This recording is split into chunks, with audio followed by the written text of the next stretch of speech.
ये अच्छा, पार्टी। कुछ लोग आपके स्वास्थ्य को भी लेके खबर उड़ाते हैं, तो ऐसे लोगों के बारे में आप क्या कहना चाहेंगे? देखिए, स्वास्थ्य तो एक सांसारिक प्रक्रिया है, शारीरिक प्रक्रिया है और ये घटनाएं किसी के साथ भी हो सकती हैं। नमस्कार दोस्तों, मैं रिपोर्टर राहुल आंधी आपके साथ।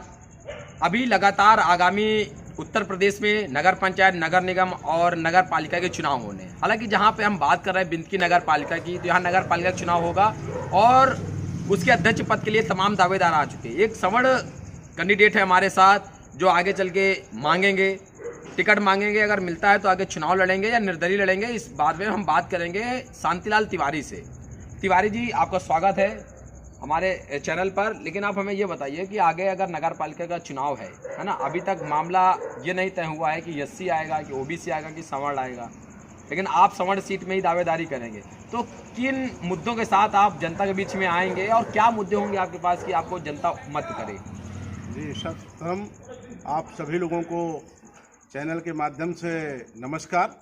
मैं शांतिलाल तिवारी आप लोगों के मध्य आया हूं और उस राहुल जी के इंटरव्यू में, जैसा कि आपके महोदय जी ने पूछा कि आपके इशू क्या होंगे इस चुनाव के, तो इशू तो बहुत सारे हैं, लेकिन जिसमें मेन इशू है कि हमें बिंदकी का सर्वांगीण विकास, सर्व समाज का विकास करना। देखिए, मुद्दे जो भी जनता की मूलभूत सुविधाएं हैं और उन मूलभूत सुविधाओं पे विगत कई बार के जो नगर पंचायत, नगर पालिका के अध्यक्ष बने हैं, जिन्होंने उस पर ध्यान नहीं दिया है और ध्यान दिया है तो बहुत कम ध्यान दिया है। तो उन कामों पर यहाँ पर मेन समस्या है कि बिंदकी में आपकी मूलभूत अव्यवस्थाएं, पानी की अव्यवस्था है, आपकी बिजली की, जैसे जो नगर पालिकाएँ की स्ट्रीट लाइट लगी हैं उनमें दिक्कतें हैं, और यहाँ पर जो है ना सड़कों की जो अंदर नगर के अंदर सड़कें हैं उनकी चरमराई व्यवस्था टूटी हुई है, और पानी निकासी नाली जो होती है उसका भी नहीं जो अच्छा, है। आप जल निकासी के लिए क्या करेंगे? इससे कि ये सबसे बड़ा मुद्दा है, इसमें व्यापारियों का प्रत्येक वर्ष बहुत नुकसान हो जाता है, और जो यहाँ के जो अगल बगल के जो गांव गरे के किनारे हैं हमारे नगर पालिका के अंतर्गत, कई लोगों के मकान उस समय अंदर पानी जाता है, खाना वाना नहीं बन पाता है। लंका रोड के उत्तर साइड ये बड़ी समस्या है जल निकासी, तो इसको कैसे दूर करेंगे? देखिए, जो बिंदकी में अपने तालाब हैं बिंदकी शहर के अंदर, उन तालाबों में काफ़ी अतिक्रमण हो चुका है, अवैध लोग कब्जा किए हुए हैं, जिससे तालाबों का जो है ना आकार सिकुड़ता जा रहा है और पानी तो बढ़ता जा रहा है, लेकिन जब तालाबें की क्षेत्रफल कम हो रहे हैं तो उन क्षेत्रफलों में तालाबों की जो माप कुल होती मिला है। के तालाबों का जो अतिक्रमण है आप उससे मुक्त कराएंगे ना, यही बात है ना हाँ, आपकी? तो उनसे मुक्त कराएंगे और उनको उनके जो वहाँ गंदगी है उसको हटा करके उन चौड़ीकरण कराएंगे, मरम्मतीकरण करवाएंगे, तो जिससे ज़्यादा से ज़्यादा पानी आ सके, और जो चारों तरफ बिंदकी की नालियाँ हैं उनको चौड़ी भी करवाएंगे कि बिंदकी में खेल कूद का मैदान नहीं है, ये बड़ी एक समस्या है बिंदकी की। तो कैसे आप इसे देखते हैं? अगर आपके बच्चे को कहीं खेलने जाना हो तो उसे कहाँ भेजोगे? हाँ, खेलने के मैदान की अव्यवस्था तो वाकई यहाँ अव्यवस्था नहीं है ही है नहीं। ही नहीं है।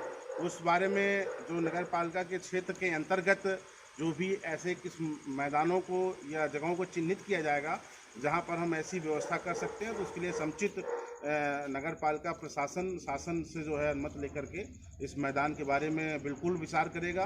पार्क के बारे में विचार करेगा कि कुछ लोग जैसे मॉर्निंग वॉक है, इवनिंग वॉक करना चाहते हैं, पार्क में बैठ करके कुछ टाइम को अच्छे तरह अपनों को बीच में व्यतीत करना चाहते हैं, तो उसके लिए भी मूलानंद पार्क का सौंदर्यीकरण होगा, और वहाँ पर मतलब जो भी अच्छे इश्यूज होते हैं जो पार्क के लिए चाहिए, वो सब सारी व्यवस्थाएं नगर पालिका की तरफ से करवाई जाएंगी।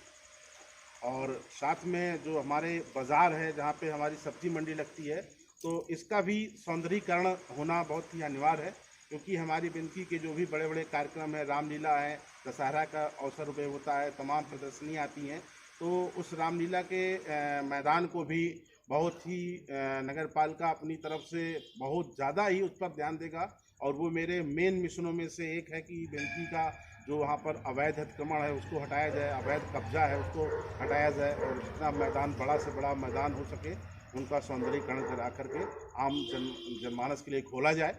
आप बिंदकी को विकास के लिए सारे तमाम सारे आप बताए, अतिक्रमण, वही पुरानी बातें आप बताए ना। हाँ। महत्वपूर्ण बात यह है कि आप अलग क्या करेंगे?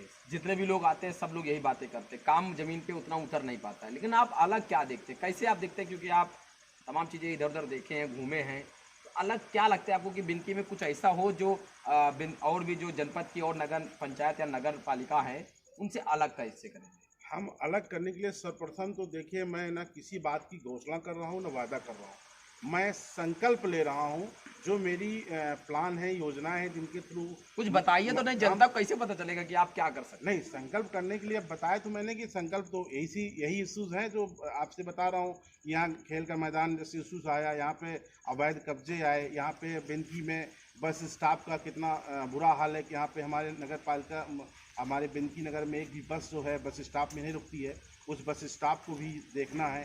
साथ में जो भी नगर पालिका के शासन प्रशासन के अंतर्गत जो चीज़ें आती हैं, जिसका जो नगर पालिका के कार्य क्षेत्र में है, उस क्षेत्र के तहत जो है उसमें हमें अपने अधिकारियों का प्रयोग करके उस चीज़ को अच्छा, मान लीजिए आपको भारतीय जनता पार्टी से टिकट नहीं मिला, समझ रहे हैं ना, फिर क्या करेंगे? देखिए, ये तो आगे की रणनीति है कि टिकट मिला कि नहीं मिला, ये पार्टी तय करेगी, पार्टी का शीर्ष नेतृत्व तय करेगा। मैं पार्टी का एक छोटा से कार्यकर्ता हूँ। मान लीजिए नहीं मिला, तब क्या चुनाव लड़ेंगे, निर्दलीय लड़ेंगे? जैसे पिछले बार बहुत सारे सभासद थे जो पार्टी से टिकट मांग रहे थे भाजपा से, नहीं मिला, बागी हुए, कम से कम 8-9 प्रत्याशी ऐसे थे जो बागी हुए, उगता सूरज निशान से सबके सब विजय हुए।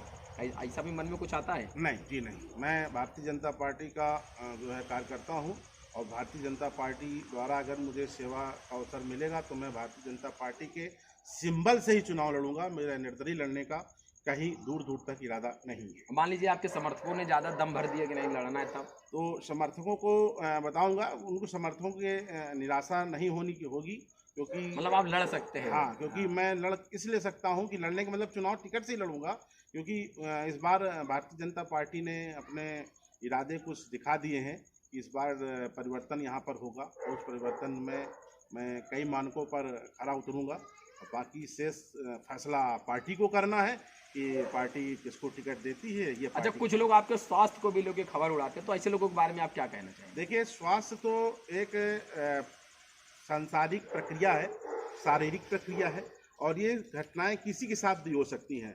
वैसे भी संसार में तमाम बीमारियां आती हैं, लेकिन उनका हर चीज़ का इलाज होता है, और इलाज होने पर अगर कोई जो लोग आपके खिलाफ ऐसा कर रहे हैं, आप तो क्या अगर क्यों क्या इसलिए कर रहे हैं क्योंकि उनको और कोई इश्यू तो मिल नहीं रहा है कि इनके खिलाफ किस अफवाहें उड़ाई जाए। जो लोग आपको टक्कर नहीं दे पा रहे हैं वो लोग ऐसा कर रहे हैं। हाँ, तो अगर जिन चीज़ों पे उनको कोई इश्यूज नहीं मिल रहा है, तो वैसे ही कोई माइनस पॉइंट ढूंढ रहे हैं जो पूर्व के हैं।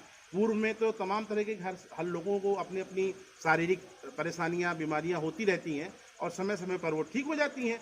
वैसे we are also the fit and fine, no doubt. तो ये हमारे साथ जुड़े हुए थे शांतिलाल तिवारी जी, जो आगे चल के भारतीय जनता पार्टी से दावेदारी करेंगे। टिकट मिलता है नहीं मिलता है ये बात की बात है, अभी तक तो ये भी नहीं तय हुआ कि बिंदकी की जो सीट है वो किसके खाते में जाएगी। इसके पहले ओबीसी खाते में गई थी, इस बार एससी खाते में गई है। अब की बार कयास लगाया जा रहा है कि जब दोनों का नंबर हो चुका है, तो हो सकता है इस बार सवर्ण सीट आए, इसलिए कैंडिडेट अभी से उभर कर आना शुरू हो गए हैं और अपनी राजनीतिक जो पृष्ठभूमि है उसे तैयार करना शुरू कर दिए हैं। बहुत धन्यवाद।